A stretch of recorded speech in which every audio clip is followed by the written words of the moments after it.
Hello everyone. तो आज का हमारा टॉपिक है कार्डियक साइकिल। अब साइकिल से हमें समझ में आता है कि कोई भी चीज़ जो रिपीटेडली हो रही है उसे हम साइकिल कह सकते हैं। And if it is taking place in the heart तो हम उसे कहेंगे cardiac cycle. So the definition goes like the cyclical changes that takes place in the heart during each heart beat. मतलब एक बार जब दिल धड़कता है तो क्या चेंजेस आ रहे हैं हार्ट में, उसे हम कार्डियक साइकिल कहते हैं। ठीक है, तो अब ये जो कार्डियक साइकिल है ना वो फेजेस में होता है। ठीक है, तो ये अगर मैं देखूँ, ये मेरा एट्रियम है, this is my ventricle and this is my aorta. Okay, तो एट्रियम, वेंट्रिकल और अयोटा, ये मैं लेफ्ट साइड का प्रेजेंटेशन है। तो एट्रियम में क्या चेंजेस हो रहे हैं, वेंट्रिकुलर में क्या चेंजेस हो रहे हैं और उसके वजह से अयोटा में क्या चेंजेस हो रहे हैं, वो सब हमें कार्डियक साइकिल में देखने वाले हैं। तो उसको हम डिवाइड कर देते हैं atrial events and the ventricular events. Okay, फिर ड्यूरेशन ऑफ कार्डियक साइकिल। तो एक कार्डियक साइकिल 0.8 सेकेंड्स की होती है। ठीक है, और ये हमने निकाला कैसे, 1 minute divided by heart beat, तो हमें आ गया 0.8 सेकेंड। अब एट्रिया और वेंट्रिकुलर इवेंट्स मैंने बोला, तो एट्रियल सिस्टोल, सिस्टोल मतलब कॉन्ट्रैक्शन एंड डायस्टली मतलब relaxation. Okay, systole, atrial systole कब होता है, जब ऐसे नोट फायर करती है तो एट्रिया कॉन्ट्रैक्ट करता है, then the impulse goes to the AV node. फिर ये सब तो हम देख चुके हैं ना, bundle of His Purkinje fibres. तो यहाँ से एट्रिया से जो भी ऐसे नोड से जो पोटेंशियल आया वो वेंट्रिकल में जाता है। ठीक है, फिर वेंट्रिकुलर इवेंट्स में ventricle systole and ventricle diastole, और इनकी ड्यूरेशन याद रखनी है। Atrial systole 0.1 second, atrial diastole 0.7 seconds, ventricle systole 0.3 और ये 0.5। ये बहुत इंपॉर्टेंट वैल्यूज है, ये हमें याद रखनी है। ठीक है, सो ये है पूरा कार्डियक साइकिल। ये जो ब्लू वाला है ये एट्रियल डायस्टली है, और रेड वाला मतलब एट्रियल सिस्टली। सिस्टली मतलब कॉन्ट्रैक्शन, डायस्टली मतलब रिलैक्सेशन। तो इसमें से अगर तुम देखो तो एट्रियल सिस्टोल है वो बस 0.1 सेकेंड के लिए ही कॉन्ट्रैक्ट कर रहा है, मतलब, और पूरा रेस्ट ऑफ द 0.7 सेकेंड। ठीक है, टोटल हमारा कार्डियक साइकिल 0.8 सेकेंड का है, उसमें सिर्फ 0.1 सेकेंड के लिए एट्रिया कॉन्ट्रैक्ट करता है, रेस्ट ऑफ द टाइम वो रिलैक्स स्टेट में रहता है। ठीक है, और वही वेंट्रिकल देखेंगे तो वेंट्रिकल सिस्टोल देखो और वेंट्रिकुलर डायस्टोल देख लिए। ठीक है, तो वेंट्रिकुलर सिस्टोल 0.3 सेकेंड का है, 1 2 3, और वेंट्रिकुलर डायस्टोल 5 सेकेंड का है, तो टोटल मिला के 0.8 सेकेंड्स हो गए। ठीक है, अब ये चेंजेस कैसे हो रहे हैं वो हम देखने, तो ये हम डायग्राम के थ्रू देखना चाहेंगे। ठीक है, तो ये है मेरा एट्रियम, ये है वेंट्रिकल और ये है अयोटा। तो सेम चेंजेस राइट साइड पे भी हो रहे हैं, लेकिन हम समझने के लिए अभी left side of the heart लिए। ओके, तो एट्रिया के पास ब्लड कहाँ से आता है हमें पता है, पल्मोनरी वीनस सिस्टम से। ठीक है, यहाँ पे आ रहा है एट्रियम में। तो एट्रियम जो है उसके अंदर इनिशियली ऐसे नोड फायर करेगी। ठीक है, ऐसे नोड फायर करी तो फिर उसका कॉन्ट्रैक्शन हुआ, तो ऐसे नोड जो भी ब्लड है एट्रियम में वो बाद में कहाँ पर आ जाएगा, वेंट्रिकल में आ जाएगा। ठीक है, और यहाँ पे जो वाल्व है उसे हम कहते हैं माइट्रल वाल्व। ओके, फिर वेंट्रिकल से ब्लड और इम्पल्स आई, इम्पल्स ऐसे नोट से फिर बर्किंजे फाइबर्स से लेफ्ट वेंट्रिकल में आता है, वेंट्रिकल कॉन्ट्रैक्ट किया। ठीक है, वेंट्रिकल ने स्टार्ट किया कॉन्ट्रैक्टिंग, फिर ब्लड जो है वो इजेक्ट हो जाएगा अयोटा में, फिर अयोटा से ये पूरे पेरिफेरल सिस्टम में चला जाएगा, हमारे जो भी बॉडी को ब्लड सप्लाई चाहिए वो अयोटा के थ्रू चले जाएगा। तो ये नॉर्मल हमारे कार्डियक साइकिल में होता है। ओके, अब एट्रियम के अंदर प्रेशर बढ़ रहा है, तो ये जो प्रेशर है वो ट्रांसमिट होगा वेंट्रिकल में। ठीक है, और वेंट्रिकल्स भी कॉन्ट्रैक्ट करना स्टार्ट कर देंगे। तो ये माइट्रल वाल्व था, ये माइट्रल वाल्व ओपन हुआ और जो भी ब्लड था एट्रियम में वो हमारे वेंट्रिकल में आ गया। तो अब ये जो फिलिंग हो रही है ये एक्टिव फिलिंग है। एक्टिव फिलिंग इसे क्यों बोलेंगे, क्योंकि ये एट्रियम के कॉन्ट्रैक्शन की वजह से हो रही है। ठीक है, वो जो सिर्फ 20% होती है, और एक होती है हमारी पैसिव फिलिंग। पैसिव फिलिंग मतलब कोई भी कॉन्ट्रैक्ट नहीं कर रहा है, एट्रियम भी कॉन्ट्रैक्ट नहीं कर रहा है, वेंट्रिकल भी कॉन्ट्रैक्ट नहीं कर रहा है, और 80% जो भी वेंट्रिकल की फिलिंग होती है ना, it is due to passive filling. ठीक है, तो अब जो ब्लड है वो किधर पर आ गया है, हमारे वेंट्रिकल में आ गया है। ठीक है, अब जो वेंट्रिकल का प्रेशर बढ़ने लगेगा। ठीक है, इनिशियली वेंट्रिकल का प्रेशर समझो 0 था, अब ये बढ़कर कितना हो गया, 5 हो गया। ठीक है, अब जैसे ही वेंट्रिकल का प्रेशर 5 हो जाता है ना, तो ये माइट्रल वाल्व क्लोज हो जाता है। क्यों, क्योंकि हमारा ब्लड जो वापस से एट्रियम में नहीं जाना चाहिए ना, हमें अब ब्लड कहाँ पे डालना है, अयोटा में डालना है। ठीक है, तो अब ब्लड आ चुका है वेंट्रिकल में, तो वेंट्रिकल का प्रेशर बढ़ने लगेगा, और वेंट्रिकल का प्रेशर बढ़ा तो माइट्रल वाल्व क्या हो जाएंगे, क्लोज हो जाएंगे। ठीक है, अब लेकिन जो वेंट्रिकल का प्रेशर है वो सिर्फ 5 mmHg बढ़ा है, और जो हमारे अयोटा है उसका प्रेशर होता है 80 mmHg, ठीक है। अब फाई कहाँ है और 80 का है, तो ये वाला जो आयोटिक वाल्व है इसको ओपन करना है हमें, तो वेंट्रिकल का प्रेशर 80 mm से ज़्यादा होना चाहिए, ठीक है। लेकिन अभी तो हमारे पास सिर्फ 5 है, और ये वाला वाल्व जो था माइट्रल वाल्व भी क्लोज है और आयोटिक वाल्व भी क्लोज है। तो क्या लगता है कि ब्लड कहीं भी जाएगा? नहीं, ना वो आयोटा में जा सकता है, ना वो वापस एट्रियम में जा सकता है, कहीं भी नहीं जा सकता। तो जो भी कॉन्ट्रैक्शन हो रहा है उसकी वजह से volume of the blood same है, वेंट्रिकल के अंदर ही है, तो इसीलिए हम इसे क्या कहते हैं? आइसो वॉल्यूमिक कॉन्ट्रैक्शन, ठीक है। क्योंकि प्रेशर तो बिल्ड हो गया है वेंट्रिकल में, लेकिन इतना ज़्यादा बिल्ड नहीं हो गया कि वो आयोटिक वाल्व को खोल सके, ठीक है, और इतना बिल्ड हो गया है कि वो ये माइट्रल वाल्व को बंद कर सके। इसीलिए ventricle is contracting as a single chamber, और इसीलिए हम इसे कहते हैं आइसो वॉल्यूमिक कॉन्ट्रैक्शन, ठीक है। अब ये वेंट्रिकल्स कॉन्ट्रैक्ट कर रहा है और इसका प्रेशर फाइनली पहुंच गया समझो 81, ठीक है, 81 mmHg पहुंच गए। अब 81 पे ये 80 से ज़्यादा हो गया, तो ये आयोटिक वाल्व ओपन हो जाएंगे, ठीक है। आयोटिक वाल्व ओपन हो गया और जो भी ब्लड है वो रैपिडली कहाँ पे पहुंच जाएगा? आयोटा में, ठीक है। तो इस फेस को हम बोलते हैं रैपिड इजेक्शन। तो अब मैं अगर ये डायग्राम से देखूं तो इनिशियली वेंट्रिकल में प्रेशर 0 था, लेकिन एट्रियम ने कॉन्ट्रैक्ट किया जिसकी वजह से ब्लड आया तो वॉल्यूम बढ़ा तो प्रेशर बढ़ा, और वेंट्रिकल में प्रेशर कितना हो गया? 5 mmHg, और एट दिस प्रेशर कौन सा वाल्व क्लोज हो गया? माइट्रल वाल्व क्लोज हो गया। फिर प्रेशर बढ़ते बढ़ते कितना हो गया? 81 mmHg।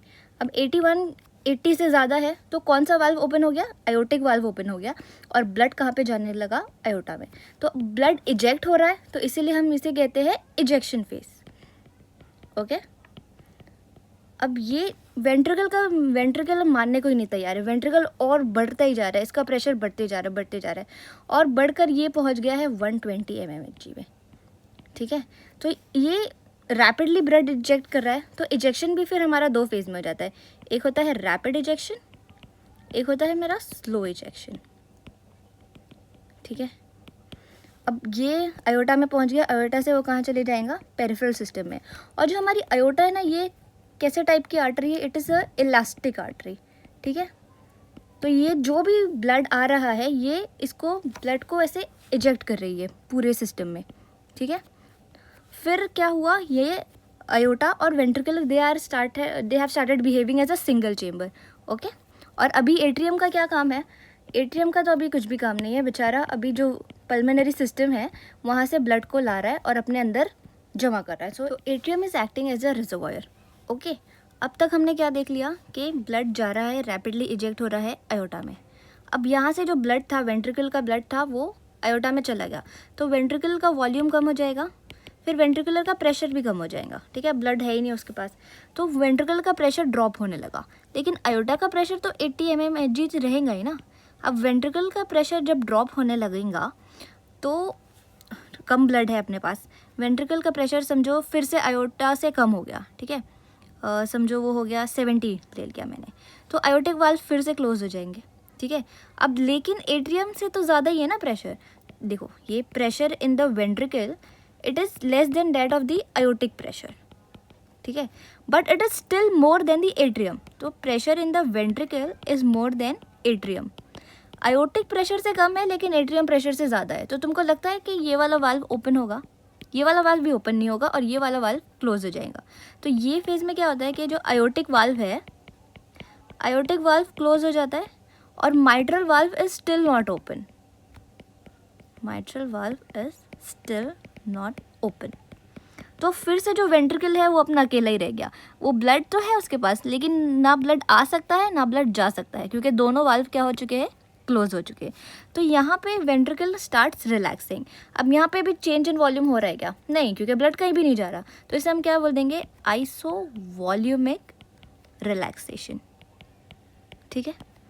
इतना क्लियर है कि प्रेशर चेंजेस बहुत इंपॉर्टेंट है, प्रेशर चेंज होएगा तभी वाल्व ओपन होंगे या क्लोज होंगे, ठीक है। तो अब हम फिर से देख लेते हैं कि ये जो पल्मोनरी सिस्टम है, पल्मोनरी सिस्टम से एट्रियम अभी जमा कर रहा है ब्लड, हाँ भाई ब्लड आने दो, ब्लड आने दो, पूरा लंग से जमा कर रहा है। और आयोटा जो है ये पूरा आउटवर्ड सिस्टम की तरह बिहेव कर रहा है और ये पूरी बॉडी में ब्लड पहुंचा रहे हैं। फिर जो वेंट्रिकल, अब तक हमने यही देखा ना कि एट्रियम से ब्लड आया वेंट्रिकल में, वेंट्रिकल का प्रेशर बढ़ा, वेंट्रिकल का प्रेशर बढ़ा, आयोटा से ज़्यादा बढ़ा तो आयोटा में ब्लड चला गया, ठीक है। अब यहाँ पे वेंट्रिकल का प्रेशर कम होने लगा क्योंकि हमें पता है कि रिलैक्सेशन भी होना है। फिर ये वेंट्रिकल का प्रेशर कम होने लगा तो आयोटिक वाल्व हो गया क्लोज, और माइट्रल वाल्व अभी भी ओपन नहीं हुआ है। क्यों ओपन नहीं हुआ? क्योंकि अभी भी वेंट्रिकल में प्रेशर एट्रियम से ज़्यादा है, तो इसीलिए माइट्रल वाल्व ओपन नहीं हुआ। तो इसीलिए हम इसे क्या कह रहे थे, आइसोवॉल्यूमिक रिलैक्सेशन, ठीक है। अब वेंट्रिकल का प्रेशर गिर के समझो 2 mmHg हो गया, ठीक है। और ये प्रेशर जो है ventricular pressure, now it is less then that of atrium pressure, जो एट्रियम प्रेशर है उससे कम है। तो ये माइट्रल वाल्व फिर से ओपन होगा और फिर से जो ब्लड है वो वेंट्रिकल में आने लगेगा, ओके। तो ये वाला फिर से हम स्टार्टिंग वाले फेज पे चले गए ना, जो था फिलिंग फेज। तो यहाँ पे जो फिलिंग होगी, एक्टिव फिलिंग और पैसिव फिलिंग। तो पैसिव फिलिंग क्यों होती है? 80% ऑफ द फिलिंग कैसी थी? पैसिव फिलिंग थी, मैंने बताया था, ड्यू टू ग्रेविटी की वजह से गिर रहा है। यहाँ पे कोई भी कॉन्ट्रैक्ट नहीं कर रहा है, एट्रियम भी कॉन्ट्रैक्ट नहीं करता है, वेंट्रिकल भी कॉन्ट्रैक्ट नहीं करता है। फिर एक्टिव फिलिंग कब होती है? जब हमारा एट्रियम कॉन्ट्रैक्ट करता है, तो 20% ऑफ द फिलिंग होती है, ठीक है। अब यहाँ पे ना 1-2 वॉल्यूम्स होते हैं। अब ये जो वेंट्रिकल था, इसने जब ब्लड इजेक्ट कर दिया पूरा, ठीक है, तो तब इसके अंदर जो भी वॉल्यूम बचा था ना, उसे हम क्या कहते हैं, and diastolic volume. End diastolic volume, अगर ये टर्म को मैं ब्रेक करूँ, एंड मतलब आखिर में, डायस्टोल मतलब रिलैक्सेशन के टाइम, मतलब वेंट्रिकुलर रिलैक्सेशन के बाद जितना भी volume of the blood heart में बढ़ गया है उसे हम क्या कहते हैं, एंड डायस्टोलिक वॉल्यूम। फिर एक और वॉल्यूम होता है एंड सिस्टोलिक वॉल्यूम, वो हम देखने वाले हैं अभी आगे वीडियो में, ठीक है। तो ये समझ में आ गई हमें phases of the cardiac cycle, क्या चेंजेस हो रहे हैं प्रेशर में, ओके। अब हम थोड़ा थ्योरी देख लेते हैं। तो एट्रियल इवेंट्स थे और वेंट्रिकुलर इवेंट्स थे। तो एट्रिया में क्या हो रहा था, एट्रियल सिस्टोल हो रहा था। क्यों हो रहा था? क्योंकि एसए नोड ने फायर किया था, एसए नोड ने फायर किया, contraction of the atria and expulsion of the blood into the ventricles, ठीक है, ब्लड आ गया वेंट्रिकल में। फिर इट कंट्रीब्यूट्स ओनली 25%, मतलब 20% भी बोल सकते हैं, ठीक है। और क्योंकि 80% ऑफ द फिलिंग कैसे हो रही थी, पैसिव फिलिंग हो रही थी, and it produces fourth out sound, ठीक है, last phase of ventricular diastole. मतलब ये कॉन्साइड करता है, जब वेंट्रिकल रिलैक्स करेगा तो ऐसे ही होना चाहिए ना, जब वेंट्रिकुलर रिलैक्स करेगा तो एट्रियम क्या करता है, कॉन्ट्रैक्ट करता है, ठीक है। अब दोनों साथ में कॉन्ट्रैक्ट करेंगे तो सोचो क्या ही हाल होने वाला है। फिर एट्रियल डायस्टोल, मतलब एट्रियम रिलैक्स करेगा, तो ये gradual filling of atria brought by the veins. तो कौन सी वेन्स थे? पल्मोनरी वेन्स थे। 80% ऑफ द फिलिंग कैसे होती है, पैसिव फिलिंग। तो ये एट्रियल डिस्टोल को हम क्या बोल सकते हैं कि यहाँ पे कौन सी फिलिंग हो रही है, पैसिव फिलिंग हो रही है, ओके। अब हम आ जाते हैं मेन हमारे वेंट्रिकल पे। तो ventricular systole and ventricular diastole. Isovolumic contraction, isovolumic क्यों बोल रहे हैं? क्योंकि there is no change taking place in the volume, okay.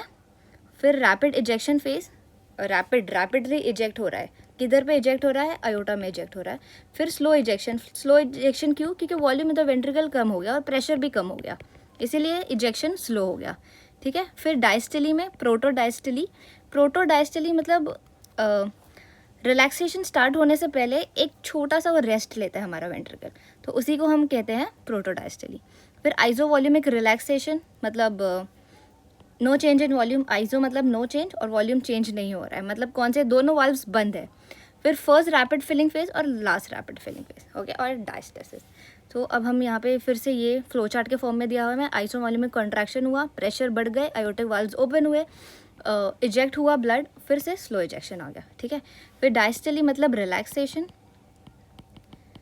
प्रोटोडायस्टोल, aortic valve अभी क्लोज है, आइसोवॉल्यूमिक रिलैक्सेशन हुआ, आइसोवॉल्यूमिक वॉल्यूम चेंज नहीं हुआ, माइट्रल वाल्व भी बंद है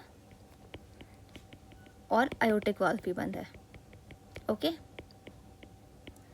फिर रैपिड फिलिंग हुई, फिर स्लो फिलिंग हुई, फिर एट्रियल कॉन्ट्रैक्शन। एट्रियल कॉन्ट्रैक्शन कॉन्साइड किससे कर रहा था, last phase of ventricular diastole, ठीक है, क्योंकि एक कॉन्ट्रैक्ट करेगा तो एक रिलैक्स करेगा, okay.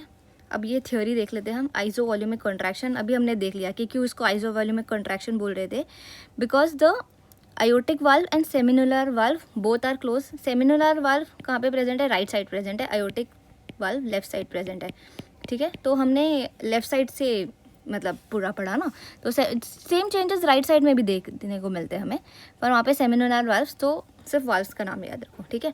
No change in volume, ठीक है। इंट्रावेंट्रिकुलर प्रेशर इंक्रीज हो रहा है, प्रेशर इंक्रीज हो रहा है, लेकिन अभी इतना इंक्रीज नहीं हुआ है कि आयोटिक वाल्व को खोल सके, ठीक है, और इतना ज़्यादा बढ़ गया है कि माइट्रल वाल्व को बंद कर सके, ठीक है।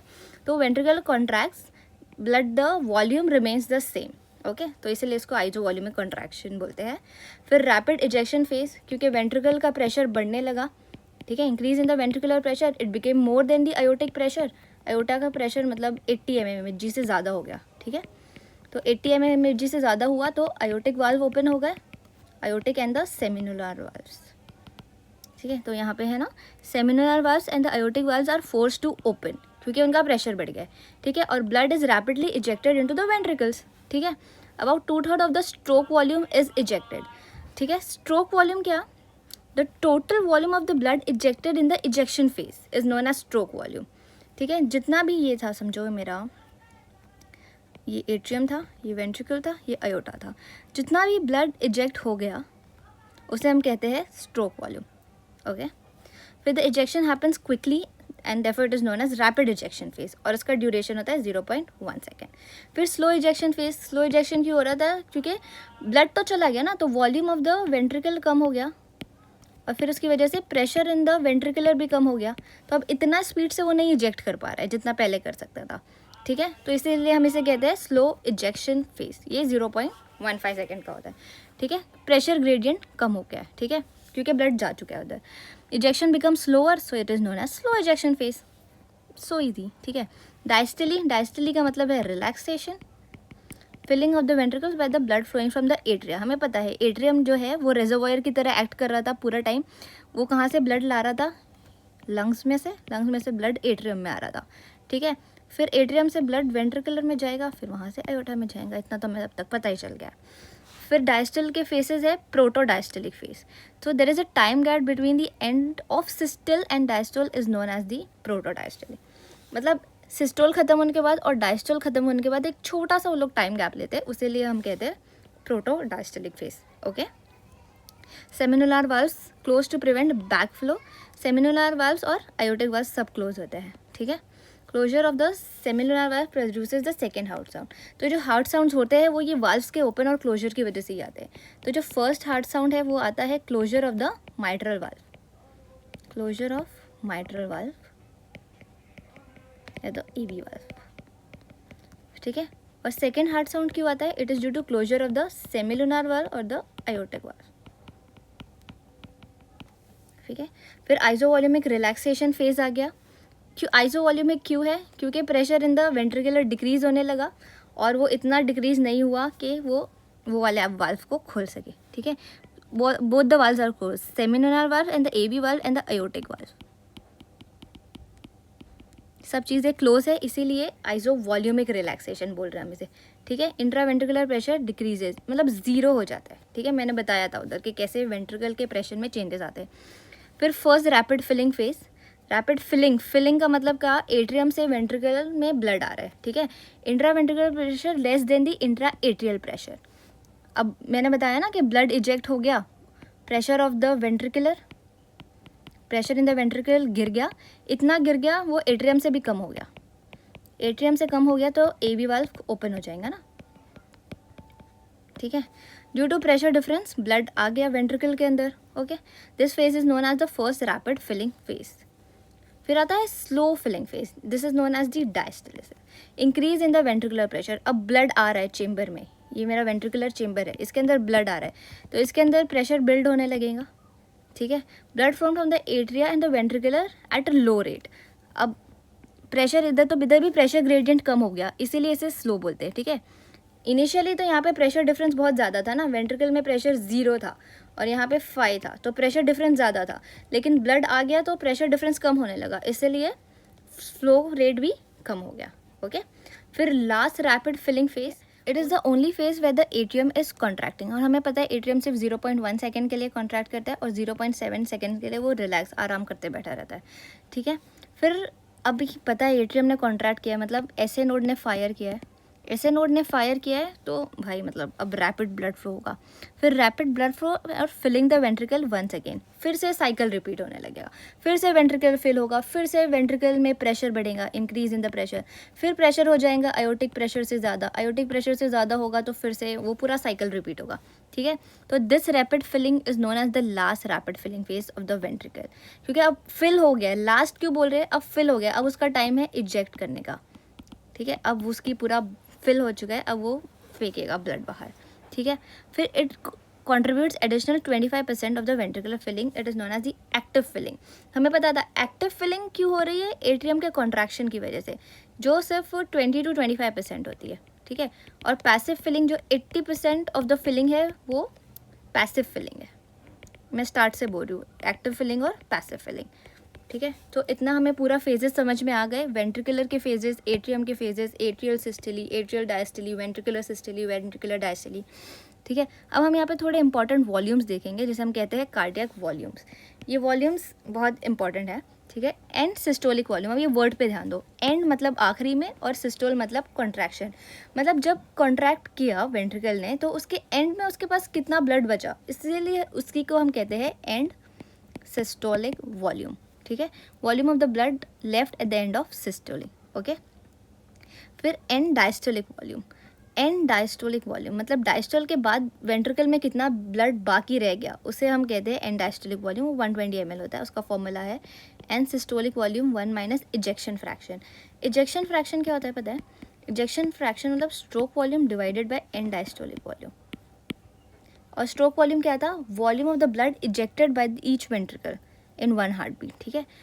तो इजेक्शन फ्रैक्शन का मतलब ये होता है, और ये एंड डायस्टोलिक वॉल्यूम। फिर स्ट्रोक वॉल्यूम हमने देखा था कि volume of the blood ejected by each ventricle, उसे हम स्ट्रोक वॉल्यूम कह रहे थे, और कितना होता है नॉर्मली 70 ml पर बीट।